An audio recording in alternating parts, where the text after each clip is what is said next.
Jamur itu ada di alam ini. Dia berterbangan, sporanya terbang bersama udara. Dan suatu saat dia akan hinggap di daun-daun. Kalau Natipo sama Ridomil Gold cukup seujung sendok ya. Dengan 1 liter air kita kocok-kocok, masukin Mama Lemon dikit sebagai perekat. Nah, saya sarankan untuk insektisida, untuk obat serangga gunakanlah masker. Sarung tangan pakai? Enggak usah, itu mau tinju harus sarung tangan. Pakai sarung tangan ya, tapi habis itu dicuci.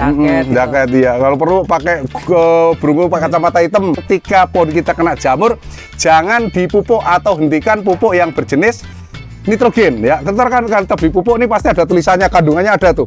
Nitrogen berapa persen, fosfat berapa persen, kalium berapa persen, magnesium, boron, mangan, besi, tembaga, emas, perak, intan, itu ada nggak Mas? Nggak ada ya. Kalau itu kita jual pasar minggu Mas. Rekan-rekan Flonesia, ini kita ada di lantai 4 tempatnya Om Supri Marinir nih. Tadi saya naik dari sana nih. Nah, kita mau review anggur jenis Jubil sama Juraflonok nih. Banyak bibit, ribuan bibit. Nah. Ada cabai. Oh, berapa di cabai dong? Selamat datang di Kebun Anggur Jakarta Mas. Di kala cabai sekarang ini harga 100.000 lebih, saya menanam ratusan pohon cabai ya, untuk mengantisipasi, karena di rumah saya ada sekitar 30 orang yang ikut saya di rumah sini, yang rata-rata nggak punya bapak dan punya ibu. Di sana, di Sawangan. Oh, di Sawangan. Ya, ini contohnya nih. Nah, ini bisa disoting. Di grounding atau di grounding. Kalau ini kan di pot, di sana di grounding semua. Karena cabai itu mahal. Kalau sehari kebutuhan kita hampir sekilo, berarti sebulan kita menghabiskan hampir 3 juta hanya untuk beli cabai.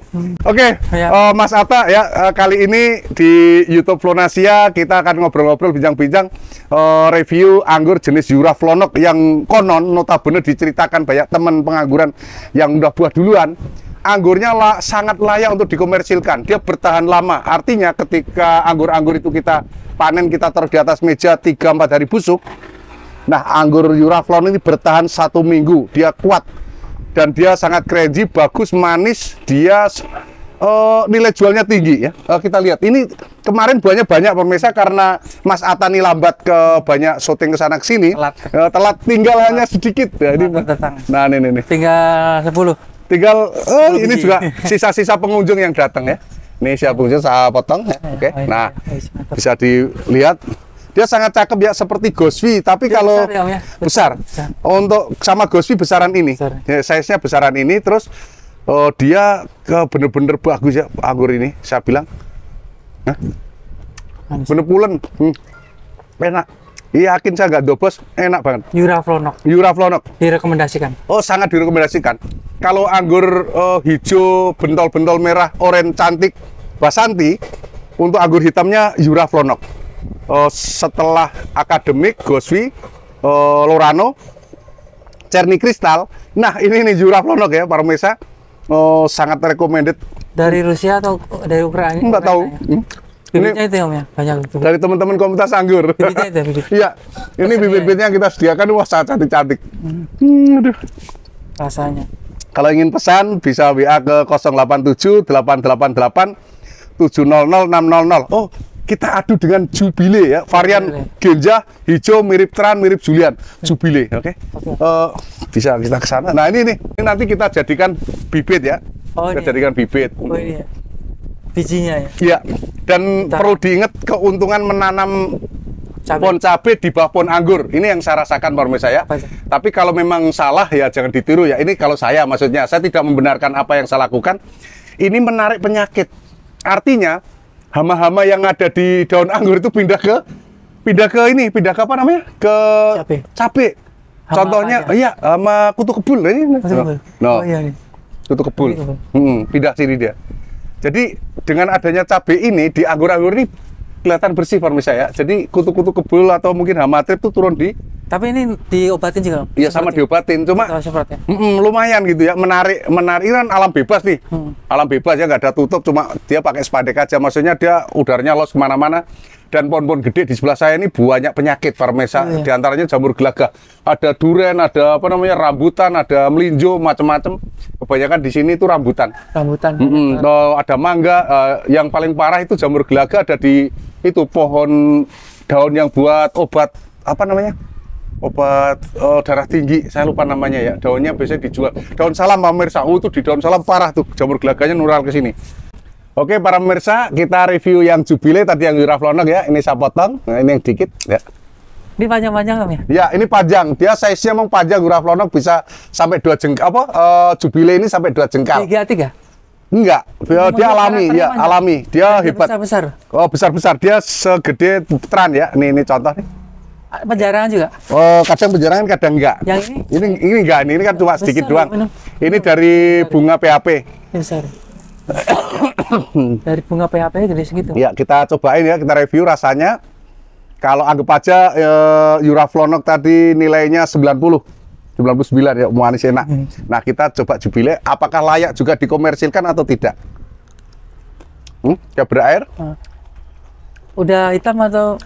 Udah lumayan. Itunya, bijinya. Kita coba lagi.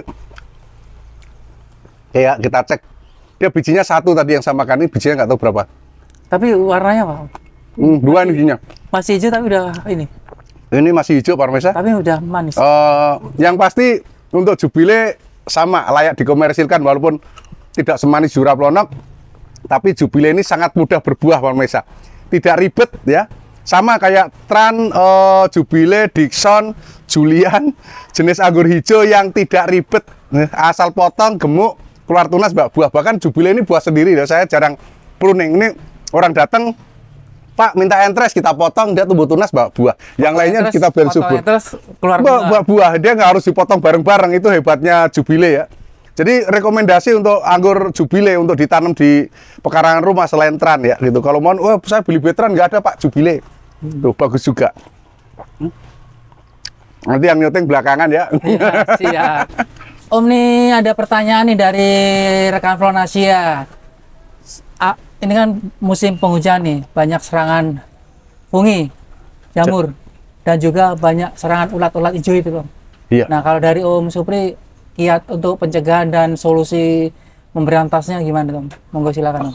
Oke para pemirsa, jadi menanam anggur ya, itu kita nggak bisa terhindar dari yang namanya ulet dan jamur ya, tapi jangan takut, kadang banyak orang takut dengan ulet. Nah, ulet anggur beda dengan ulet-ulet pohon lain. Jadi ulet anggur tuh biasanya hanya satu jenis, yaitu yang tanpa bulu, tidak gatel, tapi dia makan daunnya rakus sekali. Semalam tuh daun anggur bisa habis tuh. Ya, dia nih netes hari Senin, hari Selasa, Rabu bisa segini jari, setelah itu dia turun. Dia hanya umurnya tuh 3-4 hari kalau nggak salah. Setelah itu dia turun untuk menjadi kepompong. Nah, itu pun setahun paling cuma sekali 2 kali, nggak tiap hari ada pemirsa ya. Jadi ketika pohon kita tahu ada uletnya, ambil tindakan. Kalau kita punya insektisida, insek itu serangga, ida itu racun, jenisnya bisa demolis, desis, kurakon atau mungkin abasel kan, dan lain sebagainya, bisa disemprotkan ke sana. Ke daun maupun batang maupun tanahnya ya, medianya disemprot semuanya, jadi nggak hanya daun, karena ulet itu netesnya tidak sama. Artinya dalam satu telur yang mungkin jumlahnya 20-30 butir, itu netesnya tidak bareng. Nah, kalau kita lihat hari ini ada ulet 2, jangan punya pikiran setelah ulet kita ambil nggak ada, enggak. Dan kita hitung aja tuh sampai 20 biasanya. Kalau enggak, dia netesnya dia di tempat lain. Biasanya dia telurnya itu tidak serempak dalam satu daun yang saya teliti ya. Dia bisa di beberapa daun, tapi jumlahnya antara 20 sampai 30-an. Itu enggak membunuh anggur ya Parmesa, hanya bikin kita tidak nyaman aja karena dia menggerogoti daun ya, menghabiskan daun, dan kita jengkel tentunya. Kalau yang berani ambil aja, nggak masalah buat pakan ikan atau pakan punya punya ayam, kita kasih makan ayam kan, punya ikan Oscar kita kasih makan, atau ke ikan-ikan lain doyan banget tuh, atau burung ya tuh, atau kita buang. Tapi kalau kita nggak tega ya kita biarkan saja karena itu makhluk Allah. Tapi kebanyakan orang nggak mau dong anggurnya belang-belang daunnya habis gara-gara ulet.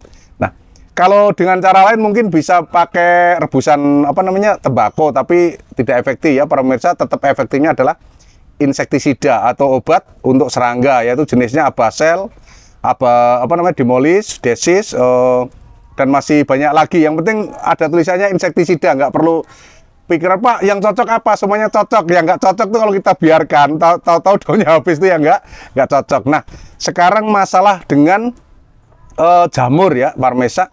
Jamur itu ada di alam ini. Dia berterbangan, sporanya terbang bersama udara. Dan suatu saat dia akan hinggap di daun-daun. Bukan hanya anggur, bisa di daun cabai ya, bisa di daun apapun yang kita punya. Nah, bagaimana cara menyembuhkan dan pencegahannya? Itu yang paling penting, para pemirsa. Karena apa? Kalau musim hujannya masif, hujan terus-terus kita itu lalai, tidak menyemprot fungisida. Saya rekomendasikan untuk fungisida pohon anggur ya. Untuk daun anggur tuh kalau di tempat saya yang saya lihat cocok itu Ridomil Gold, Nativo, Amisartop, dan Orondis. Tuh, yang lainnya saya tidak pakai karena saya tidak menemukan yang pas dosisnya ya. Kalau Nativo sama Ridomil Gold cukup seujung sendok ya. Dengan 1 liter air kita kocok-kocok, masukin mama lemon dikit sebagai perekat, kita semprotkan ke daun ya, ke batang itu, daun dan batang. Jangan, Pak, di daun aja ya, nggak bisa. Kadang-kadang orang itu menanyakan ke saya itu aneh. Pak, ini saya semprot daunnya tapi batangnya kena, mati nggak ya? Tuh, aduh. Jadi kalau kita nyemprot ke daun, itu orang yang bikin obat itu udah terpikirkan. Kalau kena daun gimana, kalau kena tangan bagaimana, dan kena manusia gimana.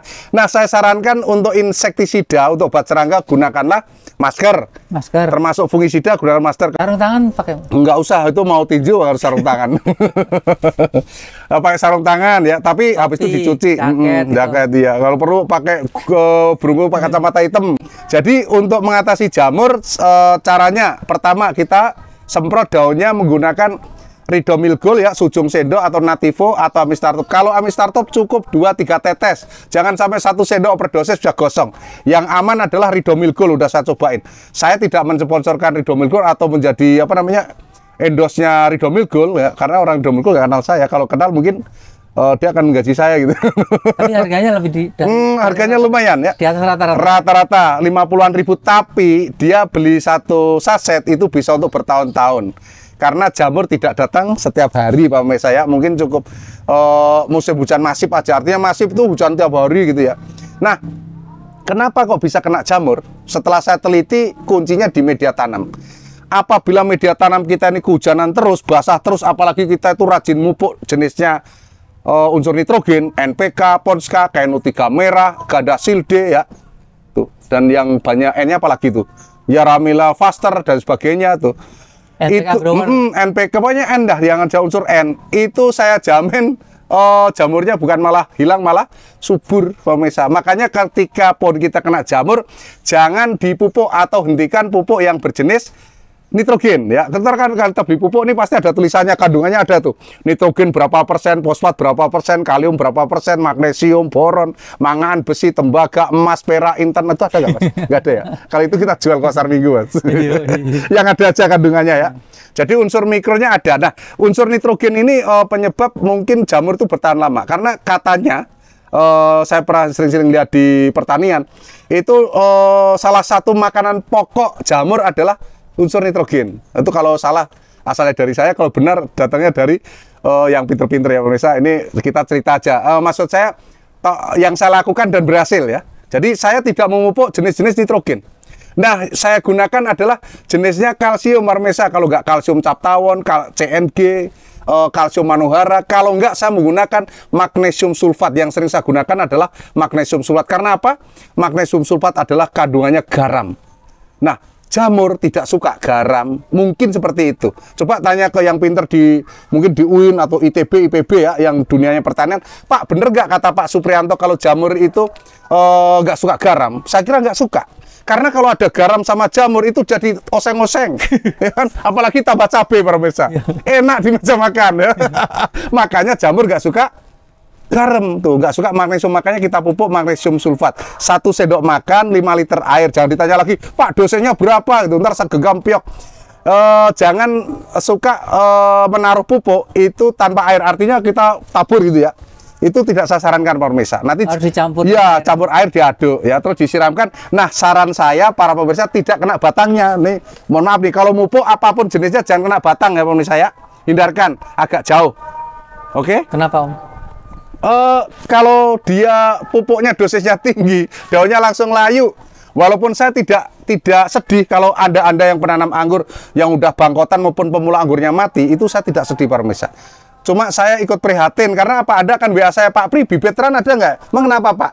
bibit saya mati yang beli dari Pak Pri Perdesit Pupuk. Saya senang saudara-saudara karena Anda akan beli bibit lagi. Tapi saya juga nggak senang karena kalau Anda berhasil menanam bibit dari saya, itu adalah suatu kebanggaan tersendiri bagi saya. Tuh. Oke ya Parmesa, apabila nggak jelas tentang cara tadi, mulai dari menghindari apa namanya jamur ya, dan mohon kalau kena jamur jangan banyak-banyak disiram. Biarkan saja media itu agak kering ya, agak kering. Ini video hampir selesai ya, bentar lagi ini udah ada. Kita selesaikan langsung. Jadi ketika kita kena jamur, tidak dipupuk nitrogen. Itu kesimpulannya. Keduanya, medianya jangan terlalu basah. Jadi disiram ketika dia agak kering. Terus pupuknya ingat kalau nggak magnesium sulfat, kalsium manuhara, kalsium cap tahun atau CNG Parmesa. Itu yang saya pakai. Kalau Anda ingin mencoba yang saya pakai, monggo silakan. Kalau ada yang lain lebih pinter, monggo silakan. Saya tidak pernah itu benar tidak. Artinya kita selalu belajar. Kita edukasi. Kalau ternyata alhamdulillah seperti ini contohnya nih, bibit-bibitnya bagus ya di tempat saya nih. Terbukti dari Sabang Merauke ribuan ratusan ribu orang udah beli bibit di tempat saya. Ini sekali. Oke, apabila ada kata-kata saya yang kurang berkenan, saya mohon maaf. Ini udah waktunya sholat duhur, habis ini kita ibadah. Yang perlu diingat satu ya, anggur merah susu beruang, jangan pernah menyerah, tetaplah berjuang, yakin Anda sukses. Oke, assalamualaikum warahmatullahi wabarakatuh. Waalaikumsalam warahmatullahi wabarakatuh.